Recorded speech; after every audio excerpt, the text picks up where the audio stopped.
नमस्कार दोस्तों, मैं रोहन शर्मा स्वागत करता हूं सभी का आपके अपने चैनल ज्योतिष एंड वास्तु में। कैसे हैं आप सभी दोस्तों? आज हम बात करने वाले एक बहुत ही ज़्यादा महत्वपूर्ण टॉपिक के ऊपर। उससे पहले मैंने अभी पिछले कुछ दिनों में जैसे कहा था कि यहाँ पर कोई प्लेन क्रैश की घटना हो सकती है बट बहुत ज़्यादा भारी नुकसान नहीं होगा, और वैसा हमें देखने को भी मिला। साथ ही साथ मैंने एक चीज़ और कही थी कि 15 तारीख से पहले के हादसों में नुकसान कम है, 15 मई के बाद कोई हादसा हो सकता है, और उसमें मैंने इस बार कैलकुलेशन करके फिगर भी बताया है कि यहाँ पर कितना नुकसान हो सकता है। और मेरी कैलकुलेशन के अंदर 50 से 400 की कैलकुलेशन आई थी उस समय, वो मैंने आपको बताया है।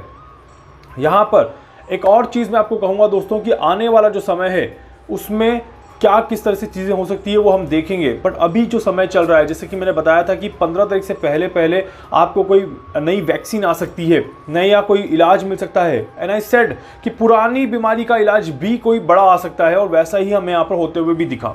एक तो पुरानी बीमारी का भी इलाज आया, और साथ ही साथ कोरोना के लिए एक नया नेजल स्प्रे यहाँ पर आ चुका है, कनाडा की तरफ से अनाउंस हुआ है, जो कि 99% इफेक्टिव दिखा रहा है यहाँ पर। उसके बारे में भी मैं और कैलकुलेशन करूंगा कि वो किस लेवल पे इफेक्ट करेगा और किस लेवल पे अच्छा जाएगा। और अब तक जितना मैंने मेडिसिन के बारे में और वैक्सीन के बारे में कैलकुलेशन किया है वो आप सभी के सामने रिजल्ट है कि किस लेवल पे वो रिजल्ट निकला है। बट यहाँ पर कहीं ना कहीं अच्छी खबर है कि इस तरह की खबरें हमें सुनने को मिल रही है। अब दूसरी चीज़ दोस्तों यहाँ पर क्या है, अब आने वाले समय में क्या होने वाला है, सूर्य राशि परिवर्तन करेंगे। सूर्य राशि परिवर्तन करके वृषभ राशि में जाएंगे। वृषभ राशि में जब सूर्य प्रवेश करेंगे तो इसे वृषभ संक्रांति कहा जाएगा। सूर्य जब भी जिस राशि में प्रवेश करते हैं तो उस राशि की संक्रांति कहलाती है, उस राशि की संक्रांति मनाई जाती है। और संक्रांति का या सूर्य के राशि परिवर्तन के दिन का अपने आप में बहुत बड़ा महत्व होता है। जी हाँ, सूर्य को ग्रह का राजा कहा जाता है, और सूर्य के परिवर्तन से, सूर्य के राशि परिवर्तन से बहुत सारी चीज़ें बदलती हैं, बहुत सारी चीज़ें चेंज होती हैं। तो यहाँ पर इस बार सूर्य के वृषभ राशि में जाने से क्या क्या होने वाला है इसको समझने की कोशिश करते हैं। सूर्य जब वृषभ राशि में पहुँचेंगे तो वहाँ पर ऑलरेडी बुध, शुक्र और राहु स्वागत करने के लिए बैठे होंगे। तो बुध, शुक्र और राहु जब स्वागत करेंगे तो वहाँ पर राहु अपना कहीं ना कहीं खराब इफेक्ट भी रखेगा, बुध कहीं ना कहीं अपना बुधादित्व योग का इफेक्ट भी रखेगा, और शुक्र कहीं ना कहीं अपनी तरफ से एक आदर सत्कार भी यहाँ पर रखेगा।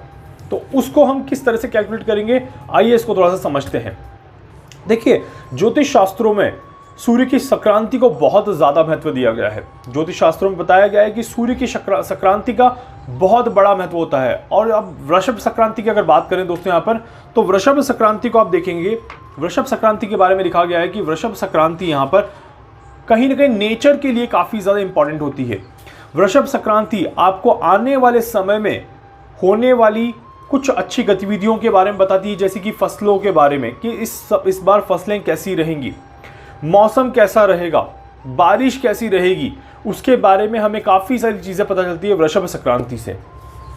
सूर्य जैसे ही वृषभ राशि में प्रवेश करते हैं गर्मी बढ़ने लग जाती है, गर्मी का प्रकोप बढ़ने लग जाता है। और यहाँ से लेके आने वाले 9 दिन जो रहेंगे, अगर उसमें मौसम परिवर्तित नहीं होता और प्रॉपर गर्मी पड़ती है तो वो कहीं ना कहीं एक शुभ संकेत भी यहाँ पर आपके लिए देखा जा सकता है।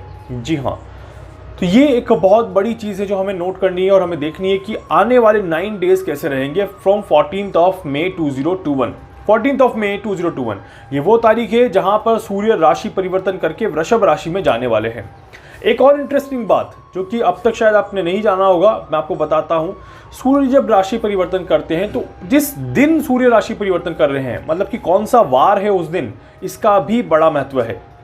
तो इस बार जो सूर्य राशि परिवर्तन कर रहे हैं ये शुक्रवार के दिन राशि परिवर्तन कर रहे हैं।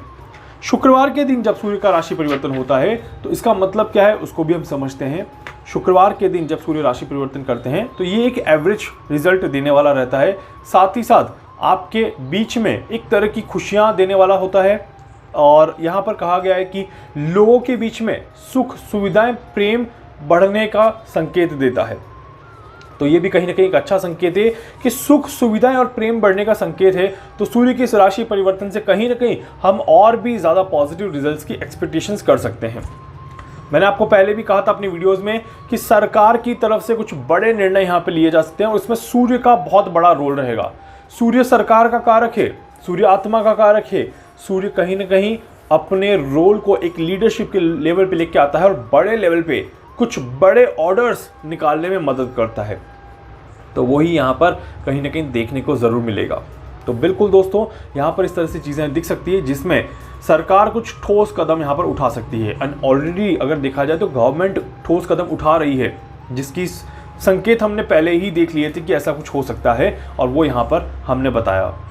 तो इसीलिए दोस्तों, जैसे जैसे समय आगे बढ़ेगा वैसे वैसे कहीं ना कहीं चीज़ें और भी ज़्यादा पॉजिटिव होती जाएंगी, और भी ज़्यादा अच्छी होती जाएंगी, ऐसा ही मुझे दिखाई देता है। और उम्मीद करता हूँ कि ये कैलकुलेशन ऐसे ही सटीक जाए, कहीं कोई बड़ा प्रॉब्लम, बड़ी समस्याएं ना आए, और मई का महीना भी बहुत आराम से हमारा निकल जाए। यहाँ पर दोस्तों एक और चीज़ जानना बहुत ज़रूरी है। देखिए, यहाँ पर कुछ बड़ी प्राकृतिक घटनाएं या बड़ी आपदाएं होने के संकेत भी सूर्य यहाँ पर दिखाते हैं। भूकंप के संकेत बढ़ेंगे, भूकंप आने के कहीं ना कहीं चांसेस बढ़ेंगे, और बड़ा भूकंप आने का भी अंदेशा दिखाई देता है। ये जो बड़ा भूकंप रहेगा ये कहीं ना कहीं नॉर्थ ईस्ट डायरेक्शन की तरफ आ सकता है, ऐसे चांसेस यहाँ पर दिखाई देते हैं। साथ ही साथ यहाँ पर जैसे हमने कहा, गर्मी भयंकर रहेगी और कुछ जगहों पर मौसम अस्त व्यस्त भी रहेगा, और मौसम अस्त व्यस्त रहने के कारण कुछ बड़ी प्राकृतिक आपदाएं, जैसे कि अभी बादल भी फटा था और साइक्लोन के भी इंडिकेशंस हैं, तो वैसी भी कुछ चीज़ें यहाँ पर होते हुए दिखाई दे सकती है। एक बड़ा पानी का कहीं ना कहीं चीज़ें जो है वो अभी भी होंगी, जिसके चांसेस जो हैं ज़्यादातर वो भी नॉर्थ ईस्ट में ही दिखाई देते हैं। तो यहाँ पर नॉर्थ ईस्ट की तरफ प्राकृतिक घटनाएं ज़्यादा होने के संकेत मिलते हैं। अब नॉर्थ ईस्ट में सिर्फ भारत नहीं, भारत के बाहर की भी जगह इसमें काउंट करी जाएगी, ऐसे चांसेस यहाँ पर दिखाई देते हैं। इसके अलावा दोस्तों यहाँ पर देखा जाए तो वृषभ संक्रांति कोरोना काल में बहुत ज़्यादा फ़ायदा देने वाली है। वृषभ संक्रांति कोरोना काल में कहीं ना कहीं हमें एक नई प्रतिरोधक क्षमता में लेके जाएगी, जहां पर हम अपने आप को सिक्योर कर पाएंगे, जहां पर हम इस लड़ाई में अपने आप को सक्षम बना पाएंगे और इस कोरोना से बचने में अपने आप को कहीं ना कहीं एक कदम आगे रख पाएंगे, ऐसे चांसेस बनते हैं। इसके लिए हम बात करेंगे और लाइव सेशन में शाम को कि किस तरह से कोरोना काल और भयंकर हो सकता है या कोरोना काल और ज़्यादा अच्छा हो सकता है। राहु और राहु के नक्षत्र के ऊपर हमें चर्चा करनी है, जो कि हम शाम को बात करेंगे कि कैसे और क्या क्या चीज़ें हो सकती हैं। उम्मीद करता हूं दोस्तों अभी जो कैलकुलेशन मैं आपको बताई है सूर्य संक्रांति के बारे में, ये आपको समझ में आई होगी। एंड आपको कोई भी डाउट इसमें रहे तो आप मुझे पूछ सकते हैं। इसके अलावा दोस्तों, अगर आप मुझे कोई भी टॉपिक बताना चाहते हैं जिस पे आप चाहते हैं कि मैं कैलकुलेशन करूं और आपको बताऊं, तो आप मुझे लिख सकते हैं, व्हाट्सएप पे लिख सकते हैं, या फिर आप मुझे यूट्यूब पे मैसेज कर सकते हैं। अगर मुझे लगेगा कि मैं उस पर कैलकुलेशन कर सकता हूं तो डेफिनेटली मैं उस पर कैलकुलेशन करके आपके सामने वीडियो रखूँगा। इसके अलावा दोस्तों, अगर आप मुझसे कुछ पूछना चाहते हैं, कुछ जानना चाहते हैं, अपनी कुंडली का एनालिसिस करवाना चाहते हैं, आप मुझसे संपर्क कर सकते हैं। वीडियो अगर अच्छा लगे तो लाइक कर दीजिएगा, चैनल को सब्सक्राइब कर दीजिएगा, बेल आइकन पे ज़रूर से क्लिक कर दीजिएगा ताकि दूसरे लोगों तक भी पहुँचे और आपको भी अच्छे जल्दी ही नोटिफिकेशन मिल जाए। धन्यवाद।